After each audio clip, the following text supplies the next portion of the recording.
Everyone. My name is Roger Barker. I'm Director of Policy and Corporate Governance for the Institute of Business. I'm delighted that you can join me this afternoon for this joint event with the Good Business Charter. And this event is all about how responsible business can actually improve the performance and the functioning of your business. So we're taking quite a practical slant. And the occasion for this event is the start of Responsible Business Fortnight. And in fact, today, I think, is Responsible Business Monday. So the right at the start of the fortnight.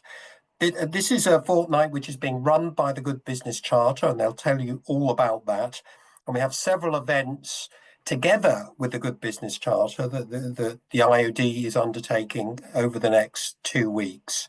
But I'm very much looking forward to hearing from people at the Good Business Charter. I'm also going to talk about our Code of Conduct and how that links in with what the GBC are doing as well. So I think there's a lot to talk about this afternoon. So I'm going to hand over to the CEO of the Good Business Charter, and that is Jenny Herrera. Jenny, over to you. Thanks ever so much, Roger, and it's an absolute pleasure to be here today on an exciting day for us. It is the launch today of Good Business Fortnight, is what this national campaign is. Last year we did Good Business Week, but this year we're really excited to take a day of each of the next 2 weeks to really focus on different aspects of the Good Business Charter. Now, for you, those of you who don't know what the Good Business Charter is, just very briefly, we are a national accreditation for responsible business behaviour, and we have 10 components that you have to meet, and therefore we have framed our Good Business Fortnight around each of those components, things like paying the real living wage, so fair pay, things like customer commitment, ethical sourcing, and each day we're going to be unpacking one of those. But as Roger said, today is Responsible Business Monday, and the reason we really wanted to kick off with that, and I've got a little slide for you here just so you can kind of get a visual to accompany me as I speak, but the reason that we wanted to really get started with Responsible Business Monday is that you have to do the whole package, and I think that's something that we're really passionate about at the Good Business Charter. It's not enough just to be brilliant at how you treat your workforce whilst trampling on the planet, or amazing in all that you're doing in the area of sustainability whilst you can't pay your suppliers on time. It's a full package about being responsible to all your stakeholders, and I'm absolutely delighted to have both the Institute of Directors and Schroders Personal Wealth partnering with us on this day. As Roger will talk about later with the Code of Conduct, the IoD was an organisation we know is passionate about responsible business, and we wanted to really work with them on this day. And Schroders Personal Wealth is one of our accredited organisations, and Joel's going to tell you all about what it's meant for them to be a responsible business. And so together we're kicking things off today. I just want to show you one more slide. This is what our fortnight looks like. So we will be then going into each different component. So Tuesday looking at EDI, Wednesday our well-being, employee representation on Thursday, fair pay and hours, that's 2 components we've brought together on the Friday. And then in week 2 we head on to environmental responsibility, timely Tuesday about paying your suppliers on time, ethical sourcing Wednesday, customer Thursday, and fair tax Friday. And you know, this isn't just about those we've specifically partnered with. We want to see everyone get behind this. You know what? The reason we do this is that we are sick of hearing about scandals. We want to celebrate good business because there are lots of good businesses out there of all sizes and sectors. So really, we would just encourage everyone to get involved. The public are demanding that businesses are responsible. Your employees want to be working for responsible businesses. Investors, suppliers, there's a real demand for this, and this is an opportunity just to showcase what people are doing. So before I hand on to Joel, we just are going to have a short poll. Let me just stop sharing my screen. It'll be just useful on the call to get a sense of who is already GBC accredited, who is thinking about it, and who has never heard of it. So if you wouldn't mind just clicking one of those 3, are you already accredited with the Good Business Charter? Are you thinking about it? And hopefully today you can hear a bit more specifically about that, or you've never heard about it.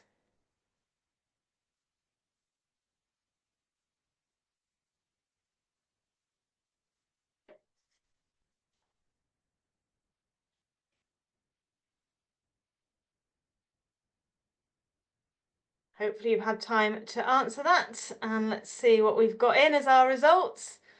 Interesting. So 68% haven't heard about it. Well, this is exciting for me. An opportunity to share more about it. 18% thinking about it, 14% already accredited. You are most welcome. And as I mentioned before, we want this to be practical. We want to really equip you with really accessible. One of the things that we are passionate about as an accreditation scheme is being accessible. One of the ways that we are accessible is that it's very low cost. We are clear, and then you go on a journey in the different components. So we really want to focus on practical tools that can help us as we think about responsible business and how we can improve it within our own business, within the businesses that you are directors of. So I am delighted to welcome Joel Ripley, who is the FD from Schroders Personal Wealth, who's going to share with us over the next 15 minutes or so about what responsible business means to him. Thanks, Jenny, and good afternoon, everybody. So, United Nations Sustainable Development Goals, CSR, ESG, Fair Trade, ISO 26000, the Good Business Charter. There's a lot going on in this space, sometimes contradictory, sometimes confusing. I'm Joel Ripley. I'm the CFO of Schroders Personal Wealth, and I'm the executive sponsor of responsible business in my organization. Over the next 15 minutes or so, I'm going to cut through some of these buzzwords by focusing on what really matters, whilst I tell you a little bit about our responsible business story. I'll be sharing some real-world examples of what my firm has experienced on our journey as we've tried to build a modern, progressive, and responsible business. But as a disclaimer, can I say up front, I'm not going to make any claims that we're perfect, and I'm certainly not going to be asserting that we've got everything right first time. But I do hope you'll find these reflections interesting, relevant, and helpful. So before I start, let me tell you a little bit about Schroders Personal Wealth, more than anything to provide some context for this discussion. So we are a joint venture between two FTSE 100 firms, Lloyds Banking Group and Schroders PLC. We were founded in 2019, and we're focused on giving financial advice and investment management. We've grown pretty quickly. We look after about 16 billion of investments and pension assets on behalf of around 60,000 families in the UK. We have 800 staff, of whom about 300 are financial advisors. We cover the length and breadth of Great Britain and Northern Ireland. We compete against around the 25,000 other IFAs in the country, up and down the high streets, and also listed national brands like St James's Place, Quilter, and Rathbones. So to open, why did we decide to become a responsible business? I think the honest answer is sadly that the commercial segment of being an IFA doesn't have a very good reputation. We've been blighted by years of financial scandals, annuity mis-selling, dubious investment schemes, and more latterly, the British Steel Pension Scheme. A core problem my board and I face is that very few people trust financial advisors. When we established our business, we wanted to try and build something that customers could trust. We knew from the start that we didn't want to and couldn't simply copy those who'd come before. We wanted to try and build something different. To that front, we took some commercial decisions aimed at differentiation. For example, all of our advisors are employed and salaried by us. They don't rely on commission. They've got no undue pressure to push financial products. We took the decision to publish our prices openly and transparently on our website. It sounds a little bit ridiculous, but even today it remains notoriously difficult for clients to get a straight answer on price from many in our sector. But arguably most importantly, we took a decision that we wanted to have a go at building a business that was built on solid, ethical, and responsible business practices. So the first section, how did we become a responsible business? Well, the answer is we formed an internal network. We advertised through our internal communications channels and asked for colleagues to volunteer their time. We were overwhelmed, frankly, by the energy and enthusiasm that we met. And we formed an initial group of about 30, 40 colleagues and asked them to create a plan, to create a strategy for how we might become a responsible business. The network quickly identified that there was a lot to being responsible. And there was a risk that the loudest voices drove a focus on their specific personal passions, be that anything from recycling through gender issues to union representation. Some serious, sensitive and challenging issues that I suspect many listeners today will be exposed to in their businesses. We needed a way to channel this passion.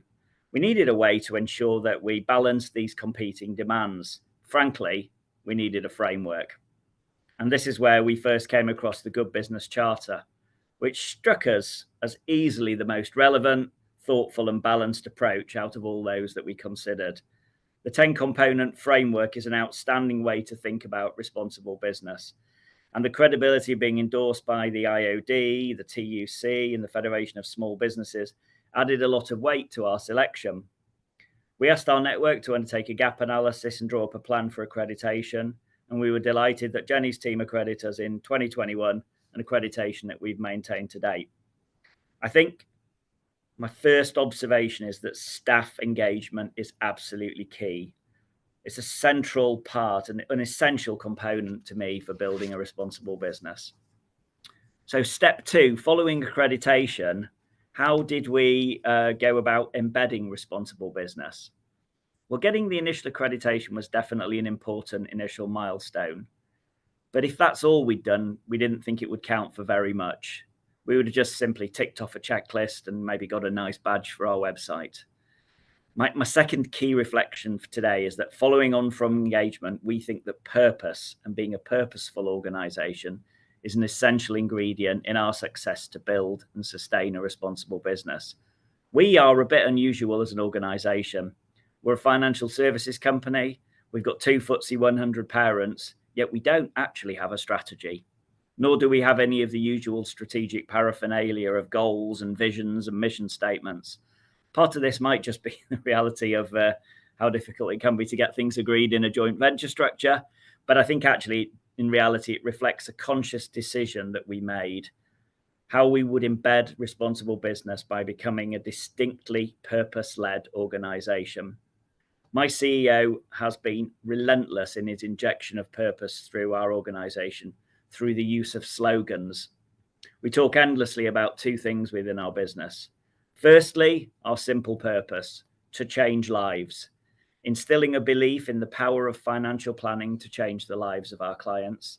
And secondly, our 4 values, one of which is framed very simply as, we are responsible.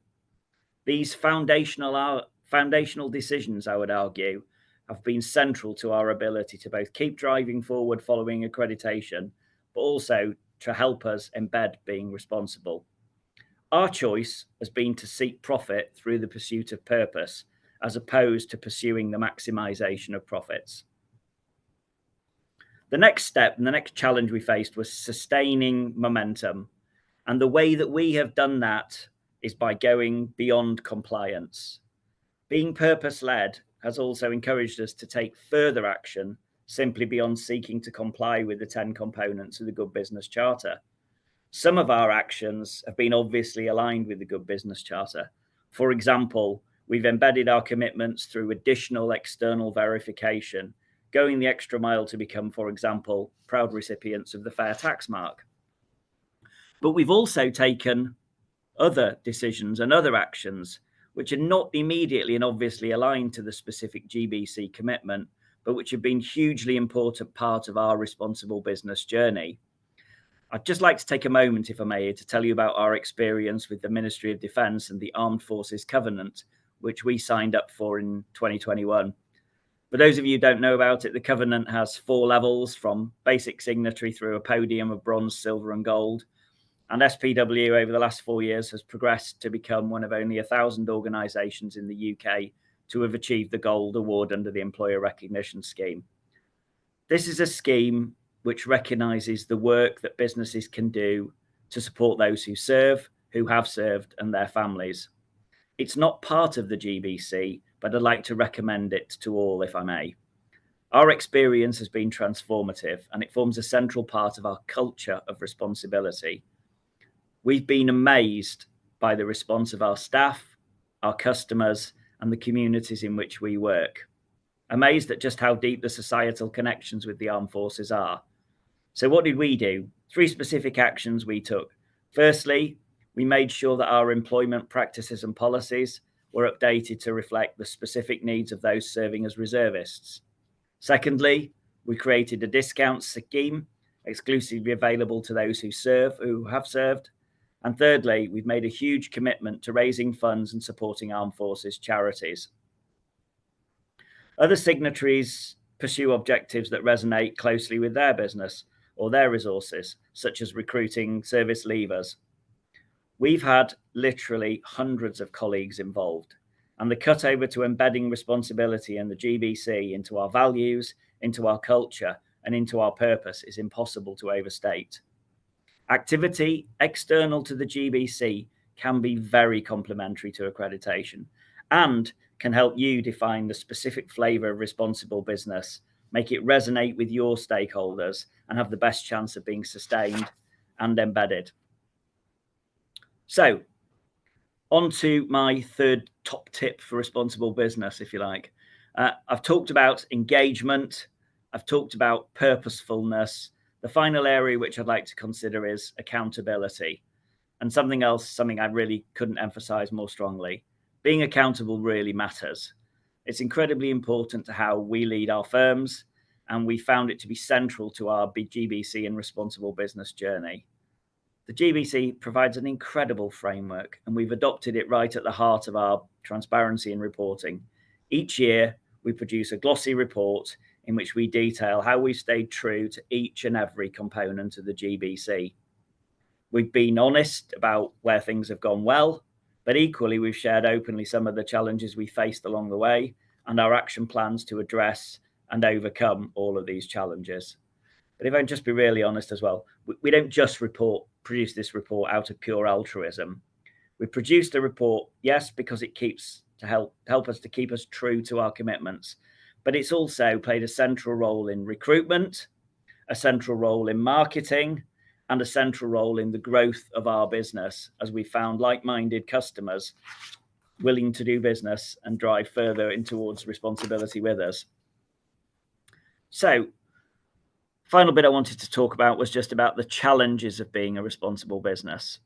I've shared a lot of good stuff here, and I think it's important to be honest, there is some challenges too. Sometimes it's really not been easy to be a responsible business.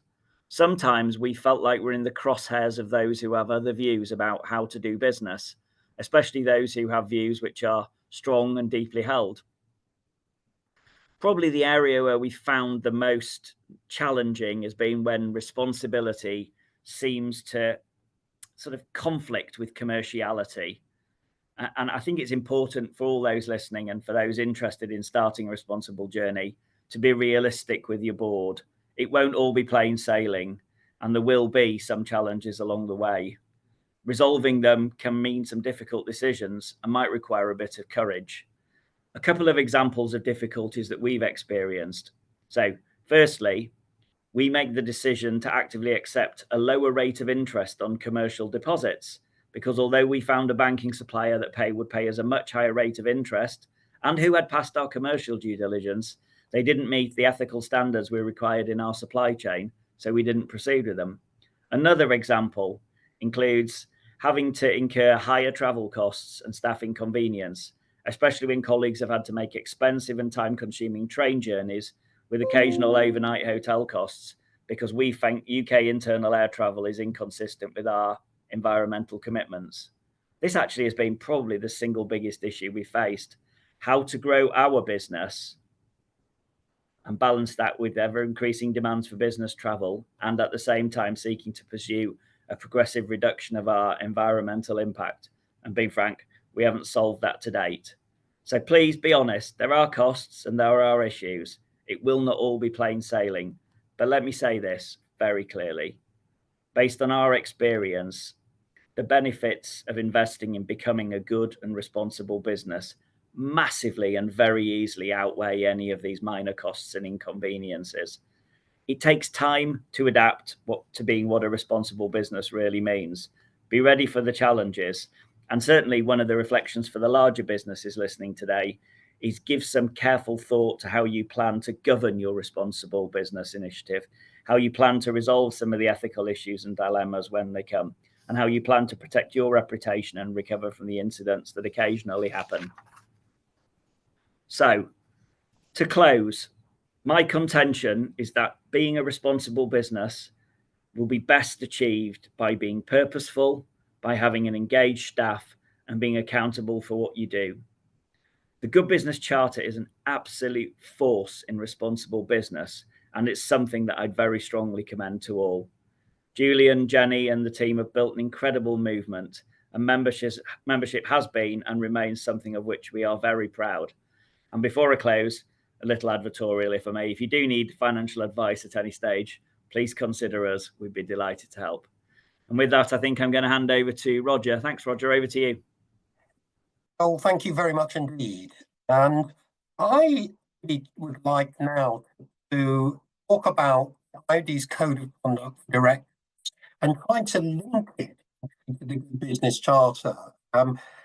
These are two different approaches to responsible business, but I think, and they've been developed in slightly different ways, but ultimately I think they're extremely aligned, and they're ultimately both trying to achieve the same thing, which is some of the things that Joel was talking about, just achieving a higher level of trust, and actually helping organizations to fulfill their purpose in a very effective way. So Fran, maybe I could just ask if you could put up some of my slides, and I can take people through that in terms of the IoD Code of Conduct. So the IoD Code of Conduct was launched last year. We had a big event at Pall Mall. It is a code of conduct for the individual director. It is a voluntary commitment. It's something that you can choose to commit yourselves to, and use as a benchmark, or not, as the case may be. And it's something, as I will describe, we encourage people. There is no central list of signatories. We encourage people to publicly signify their commitment. So if we go on to the next slide. At this event, we were delighted that the keynote address was given by the government minister who is actually responsible for corporate governance, broadly speaking. His official title is Minister for Employment Rights, Competition and Markets. That's Justin Madders, sitting within the Department of Business and Trade. And he helped us launch the Code of Conduct and really endorsed it and encouraged us to really disseminate it across the business community. And that really is our task right now. That is what we're trying to do. Make directors aware of it, get them using it as the benchmark for their board behavior. So if we go on to the next slide, we have tried to make the Code of Conduct very simple. It's a principles-based approach. It revolves around 6 principles of director conduct, which you can see there. And we took as one of our inspirations the Nolan principles, which have been a set of principles guiding standards of conduct in public life. But the commission, which worked to create the IoD Code of Conduct last year, there were about 16 commissioners headed up by Lord McNichol. Obviously, they tried to adapt this so that it would apply to the directors of any kind of organization. And in fact, it is applicable to boards in the private sector, the public sector, not-for-profit sector, to boards of large organizations, boards of the smallest organizations. So it's meant to be universally applicable to anyone who is a director. If you go on to the next slide, I suppose just wanted to contrast it actually with what Jenny was talking about. Jenny mentioned that the Good Business Charter has these 10 components, each of which should be fulfilled by someone who's a signatory to the Good Business Charter. And I think, yes, what I think you'll see as we go through the Code of Conduct, there is this focus there on different types of behavior, which we're looking to from directors. Whereas for me, the Good Business Charter is very much outcomes focused. It's saying, look, you're to be seen as a responsible business, you really need to have achieved these specific outcomes, and your organization needs to have fulfilled them. So the Good Business Charter is slightly different to the Code of Conduct in that it's organization focused and very much outcome focused. But whereas the code of conduct is more about the behavior of the individual director.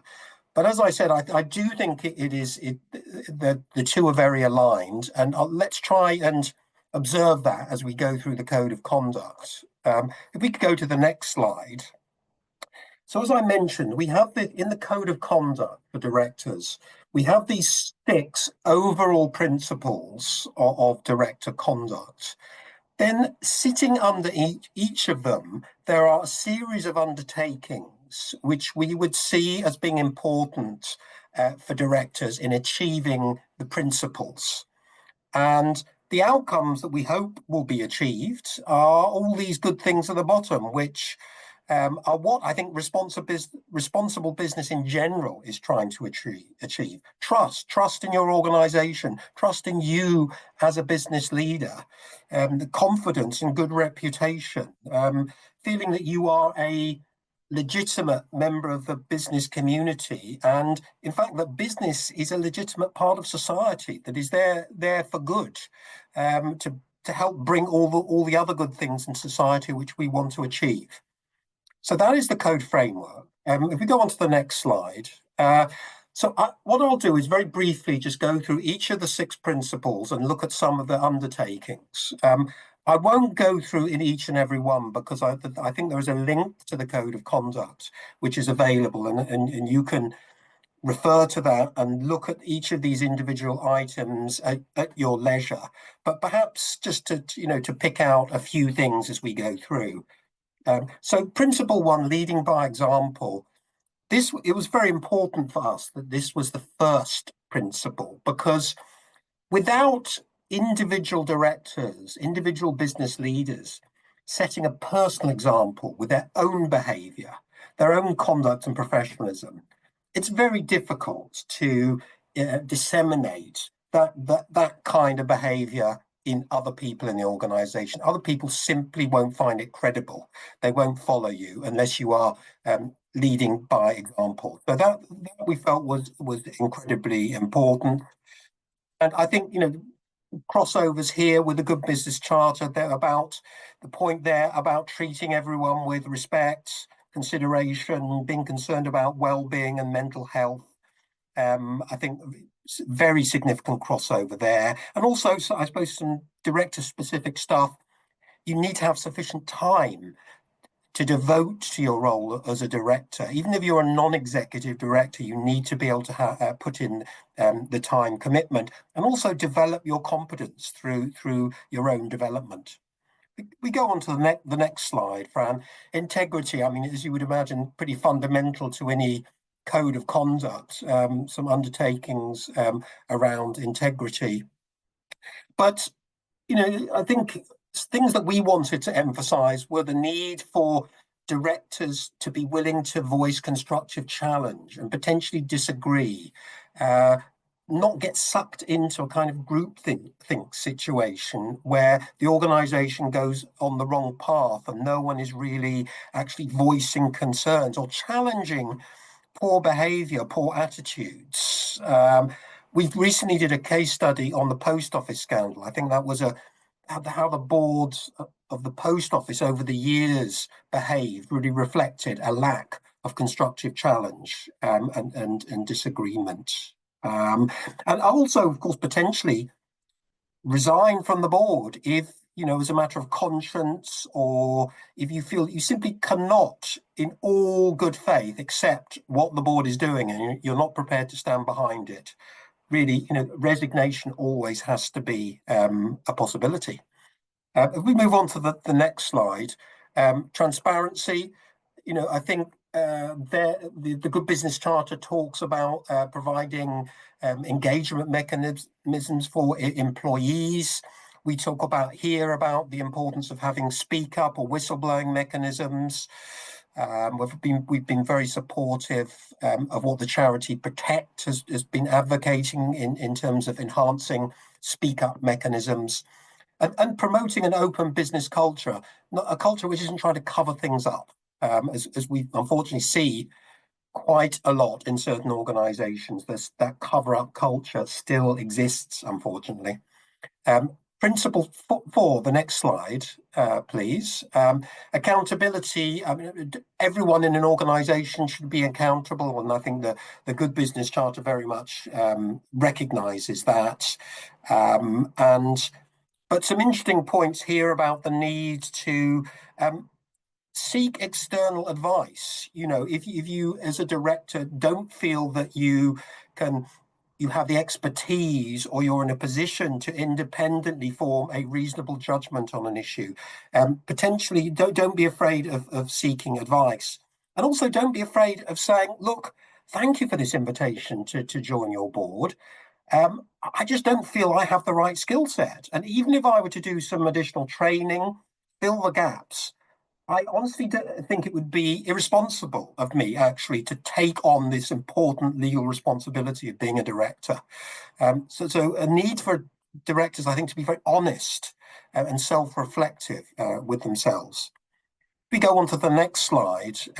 Fairness. Yeah, I think, you know, that this is something we see in the Good Business Charter about being fair, for example, with your suppliers and paying them on time and treating your customers fairly, and those sort of points are also reflected here, and also the importance of diversity. I think diversity of thought, being open to different views, and having an inclusive culture within an organization where, you know, the people of different backgrounds, different characteristics can all come into the workplace, contribute something, and bring their best selves to work. So, I mean, fairness, the concept of fairness is an interesting one. I mean, what is fair to one person may not be fair to another. It's ultimately about developing a shared, I think, vision of fairness.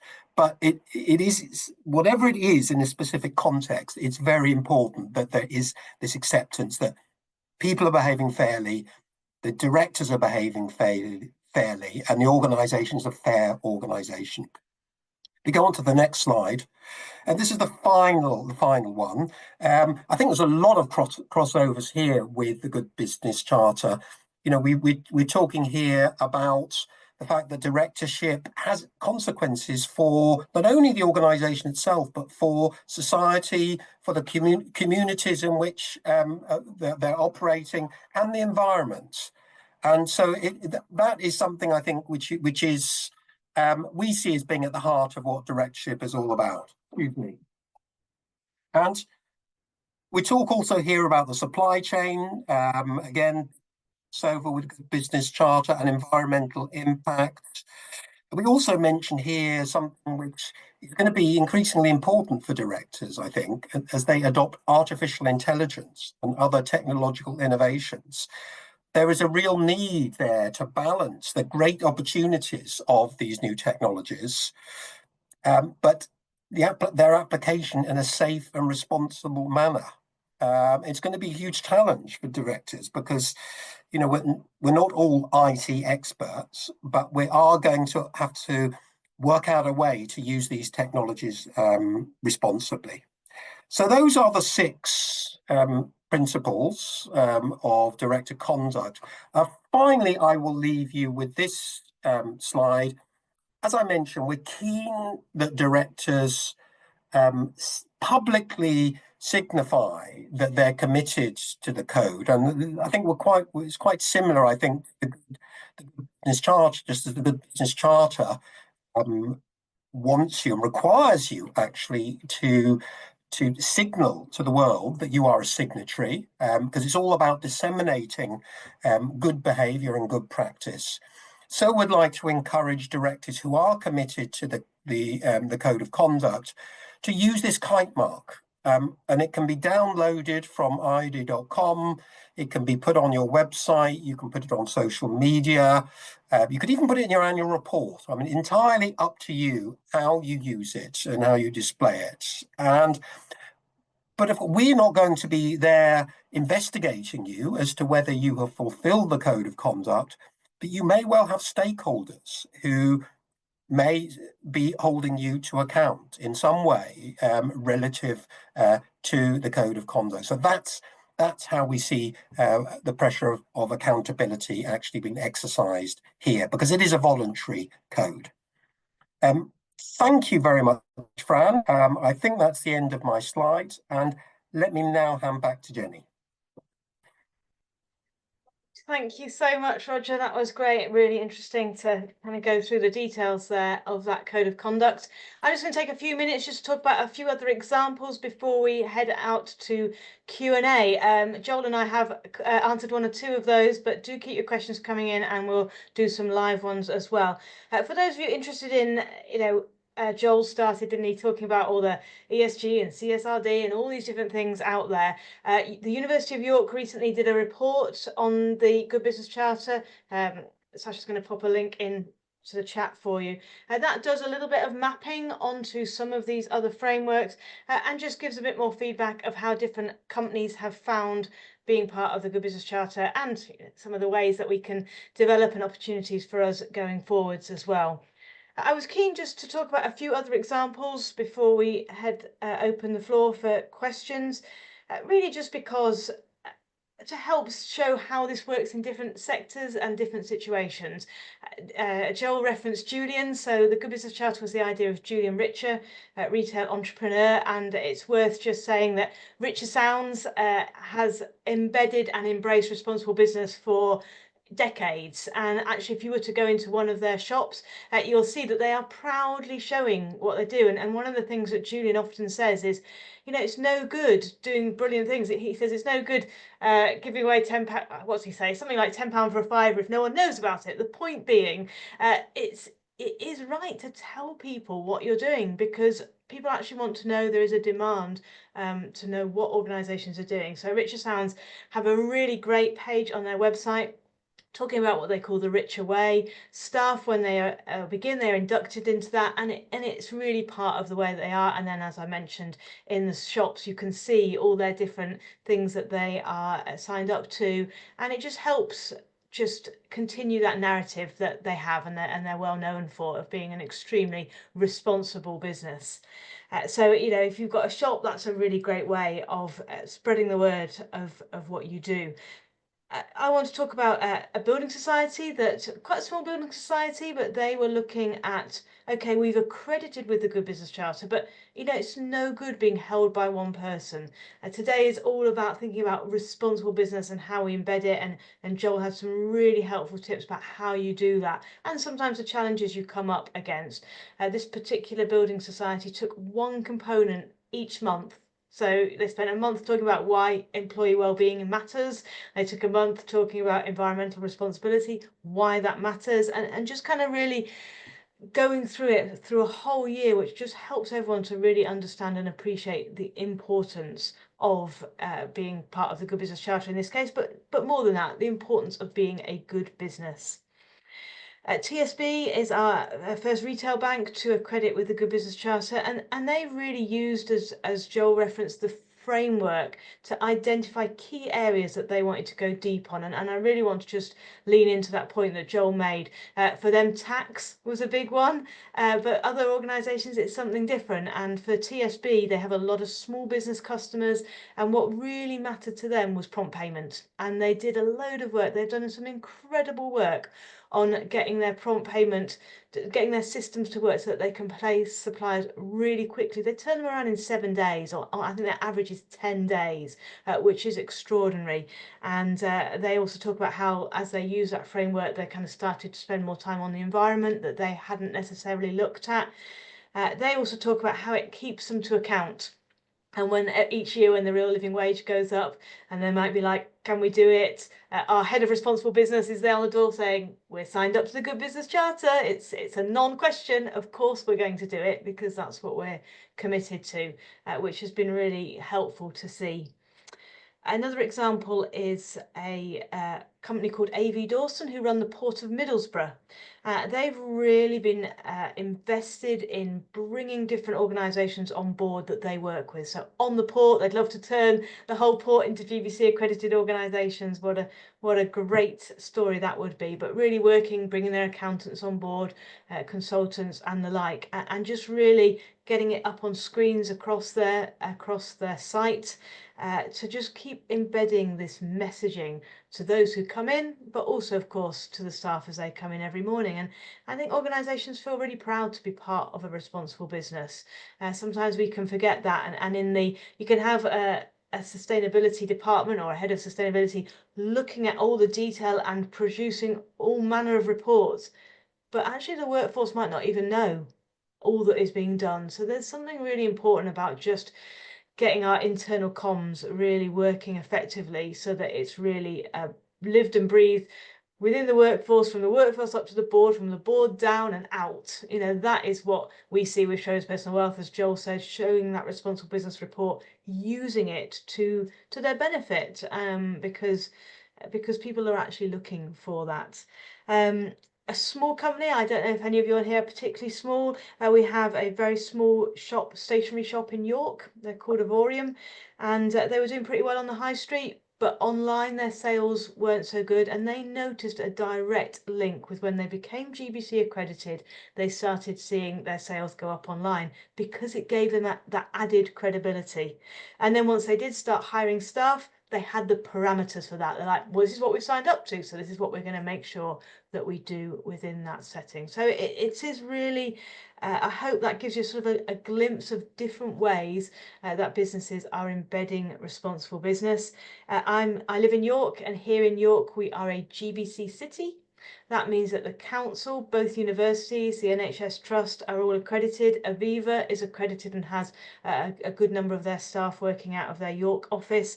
Joseph Rowntree Foundation, passionate on the topic of low wages and insecure work, is also York based and accredited. And many small businesses like this stationery shop I've just mentioned. And so as a community, we are seeking to just drive that narrative of York caring about this stuff, York being a great place to come and live and work and invest in. So whilst there have been others who have pushed back against this agenda, you know, I think you are in a room with people who think this is the only way to go forward, and it does make good business sense.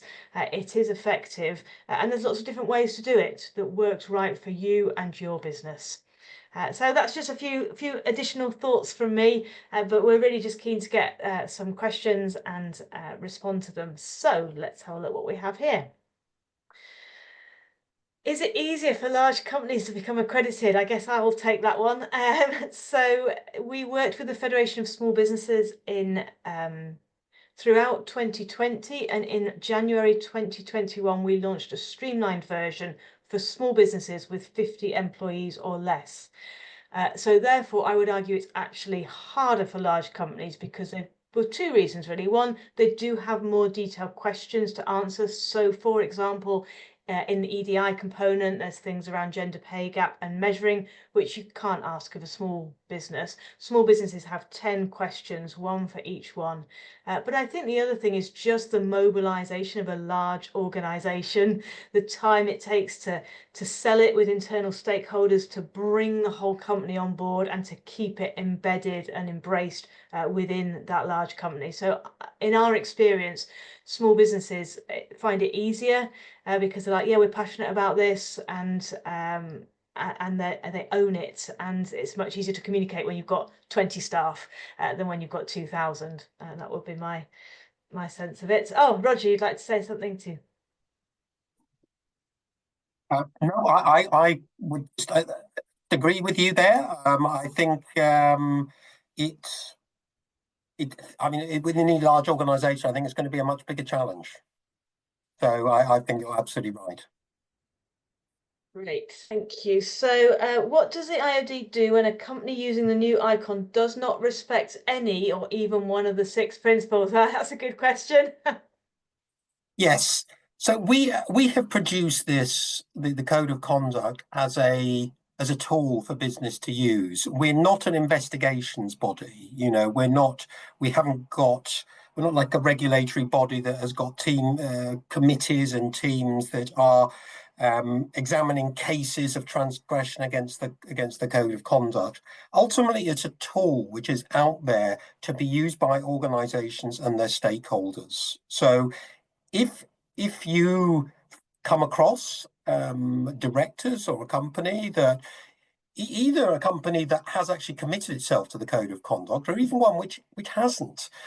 This is a benchmark of, as it were, good behavior, which you can use, which you can actually put there on the table and say, well, you say this is normal behavior. You say this is the way, boards should conduct themselves, but it doesn't seem very aligned with the Code of Conduct. That's your tool. But we as the ID don't actually go out there and enforce it. Great, thank you, John. I'm coming to you in a minute on employee wellbeing, but just while we're on the Code of Conduct, Roger. So if a UK board unanimously supports the Code of Conduct for directors, can it also use and promote the kite mark on its website? Absolutely, yes. So this is for use by individual directors or the board as a whole could show their commitment. Absolutely. Brilliant. So we've got a question here. What sort of things can a company implement to meet the commitment about employee wellbeing? I've had great conversations with your team, Joel, on this, so I think I'll let you share what you do at least. There's a whole raft of things. I think, our journey started at accreditation, actually, Jenny, when we reviewed all of our employment practices to make sure they were sort of effectively best in class. We didn't want any policies that unduly penalize people for things like being sickness or long-term sickness. So I think that's the foundation, is getting your employment policies absolutely right.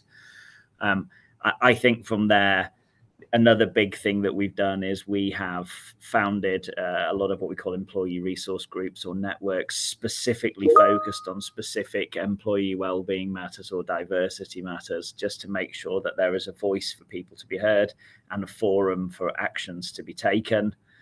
Another very, very big thing that we've done is we signed something called the Inside Out Charter, which is a commitment to mental health, which has been a very big thing for us. And then finally, I think another example I'd give is we sort of, as we've grown a bit bigger and our resources have become a bit more available, we put in a sort of a helpline service for our colleagues to dial into. We sourced it from a third party to enable them to call in and dial in if they have any problems, and a wide variety of issues there around wellbeing are all dealt with by that. Brilliant. Roger, did you want to add anything around employee wellbeing?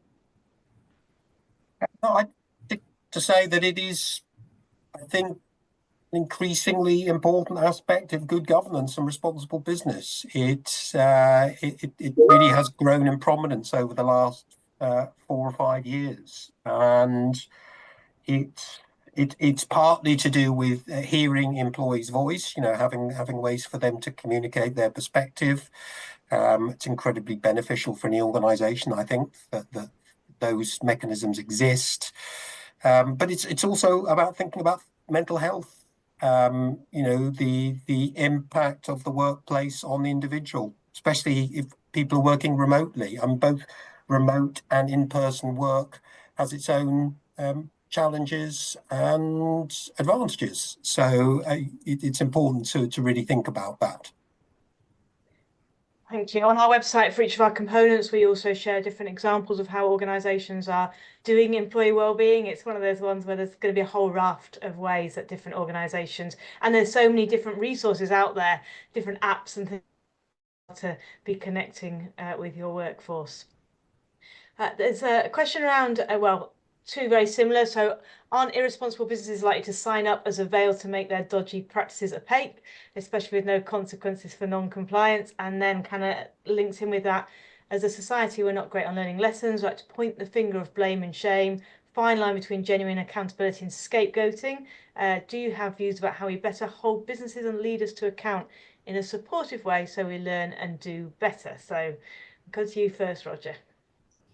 Well, I wouldn't recommend. I mean, certainly as far as the Code of Conduct is concerned, if you're not signing up in good faith, if you don't really want to be held to account, then I wouldn't recommend that you do that, or that you attempt to project that, because it's rather like the phenomenon of greenwashing. If you make claims about your environmental credentials which can't be justified by your actual behavior, then you're creating problems for yourself. Because people are going to target you and quite rightly accuse you of hypocrisy, and so they probably should. So I would strongly discourage people from trying to adhere to the code of conduct if you're not genuine about it. But if you are genuine and you're doing it in good faith, then do sign up to it. And you may, as Joel said, none of us are perfect. You may not get everything right, but I think if you're showing good faith, then I think it's a thoroughly good thing to do. From the Good Business Charter's point of view, if I can just answer that, so we do not audit these applications when people apply to become an accredited organisation. I'm an auditor by trade, and my experience is that even if I was to go in and audit, you're not necessarily going to find everything. So the way that we are working it is much more that you're making that commitment. As Roger said, you're doing it in good faith. We're taking that on good faith. But, and here's the key thing, we are expecting you to announce that to the world, announce it internally, announce it externally. And we have a whistleblowing, sort of reporting your concerns page on our website. And if someone says, I work for this company and this is my experience, then we will investigate it. And we are not afraid to throw organisations out. A large company this time last year said they weren't going to commit to the real living wage uplift, so we threw them straight out. It's as clear as that to us. You have to be doing all 10. And in this day and age, with social media and the general sense of, you'd be pretty silly to say you're doing something if you're not. It was felt, both talking to the CBI and the TUC when we launched the Good Business Charter, but also talking to some of the academics in this field, like Colin Meyer, who's written a book on prosperity and purpose-driven businesses. They're like, well, it does feel like that is going to give you that being held to account to protect you. Obviously, it is not completely, someone could outright lie, but my commitment is that if the minute we find that out, we will throw them out. John, I don't know if you have anything to kind of add to that from your perspective, or. I was just going to mention the whistleblowing if you didn't. I think, the GBC has got tremendous momentum now from, large FTSE 100 companies through medium-sized businesses like ourselves, cities and smaller businesses as well. And I think there's an element of a self-policing community as well, in that, we're very like-minded individuals. We're all trying to do our very best to be responsible businesses. And I certainly, I don't think any members of our organisation would sort of struggle to sort of say, if they thought if we were dealing with someone who wasn't upholding the standards, to call it out actually, and giving up people an opportunity to address those shortcomings. And I'd expect the same for us as well. Of course, we're not perfect. Joel said it, no one is perfect, and people have difficult situations with staff members, difficult situations with customers. That will happen even for responsible businesses, but it's about looking at the actual ethos and how you're doing your day-to-day work. Let's have a look. I'm a one-person business and proud to be GBC accredited. Great to have you on the call, Joe. Sadly, I've not seen much business as a result of it, but as a service business, I think it's more difficult than a shop front to advertise it. Would you agree? I think for us, the next challenge really is we're about to celebrate our 5th anniversary, and these next 5 years, it is our challenge to really get it out, known much, much more. It's all about that kind of critical mass, so that I would hope that service businesses, when people are looking for someone, it's not just about walking down the high street and seeing our logo in a shop window. It's about it being clear on websites, and that's where I think the most success has been, when it's really clear on a website, you're GBC accredited and what that means. But we take it very much that we have much to do to get the GBC better known. We are going to be doing an advertising campaign soon, and different ways, and ultimately Good Business Fortnight is part of that. It's about getting everyone more aware that this exists, and hopefully driving more customers to your door. Roger, you said you'd like to answer as well. No, I think I think I'd say here it is all about communication now. With T and I do we do all the hard work, think very carefully with a lot of consultation about what should be in our respective frameworks. Now it's just a matter of letting as many people know about it as possible so they can use it as a tool, to transform themselves going forward. Great. Startups, question about startups, single owner business or person, can they also be accredited? Yes, from our perspective, it is about that framework of the 10. Now, admittedly, if you've not got any employees, you're thinking, well, how do I answer these? What we would say is, yes, it's not been specifically designed for sole traders, but you can use that same framework. And as I shared with the stationery shop, once you get employees, as you grow, then you're able to use that framework for those 5. So what you do at the moment is you would answer those employee questions on the basis of if you were to recruit staff.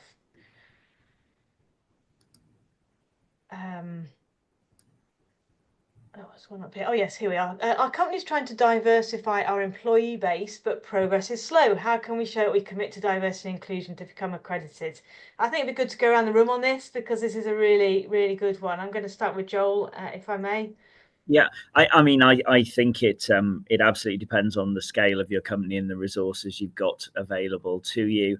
I think relatively small businesses and medium businesses can think about things like we've looked at, like simple accreditation schemes like the Disability Confident Employer Scheme, which is hugely helpful little scheme actually out there. But I think the most success that we have had is through solid employment practices, solid recruitment practices, and frankly solid development practices as well, to make sure that everybody is treated equal and we've got equality of opportunity coming through. I've mentioned earlier on we have our diversity, equity and inclusion networks out there. We work very hard. We back our networks with money and time, and it does have an impact. But I agree with the comment. It does take an awful lot of time to change these things. But it's about a long-term commitment and just keeping going, I think, as well. Jeff? Yeah, could I point to a report which the IoD published about 18 months to 2 years ago now? We called it the Shinkwin Review because it was a commission chaired by Lord Shinkwin, who was a disability rights advocate in the House of Lords.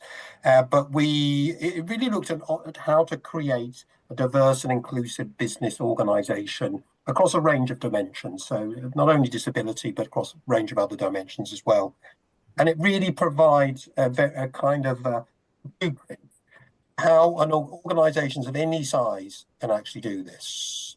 So maybe I don't know, Sasha, we could put the link to that in the chat. Brilliant. Yeah, just to echo that it really is. Everyone will start this journey at a different place. Some organisations may have been thinking about this for a long time. It may be something that particular staff members have been passionate about. Others are starting really from the very beginning, and that's fine. The point is that each year you can say that you're moving forwards, and it can be some really sort of basic things like looking at your job adverts. Are they ensuring that they will attract a wide range of people? Are you advertising them in places that will attract a wide range of people? And then when you're interviewing, have you got a diverse board who are diverse group of people interviewing? It's really practical. And I think what Sophie said here about showing momentum with examples, I couldn't agree more. I think as we all learn from one another, and tomorrow is EDI Tuesday, so look out over our social channels for different ideas about how we do this well and how we, particularly now, continue to champion this and make sure that our workplaces are inclusive. So it's 2 minutes to 2, so we've run out of time. Roger, I'm going to send this question over to you and then you can close out at the same time. So that last point is, it would be great if the IoD could capture and disseminate case studies of effective ways of implementing these principles. So much of the inertia is not knowing where to start. So yeah, showing momentum with these examples is powerful. Yes, well, yeah, thank you very much, Sophie. Lots more to come on the Code of Conduct. We're developing a training course on how to implement the the code of conduct with all sorts of scenarios and quizzes, and we can help people think about how they apply the code. We're integrating it into a refreshed edition of our competency framework for directors as well. All those things come, which I think are going to be the you're talking about. I would just like to say a big thank to you, and Joel, a huge thanks to you as well for taking part today. We really value our partnership, the partnership between the IoD and the Good Business Charter. We think it's a tremendously aligned and complementary partnership. We've got the same objectives. We're trying to achieve the same things. So I do hope we will continue with many more future events like this. So thank you everyone for coming today, and I wish you all the best for Responsible Business Monday and fortnight.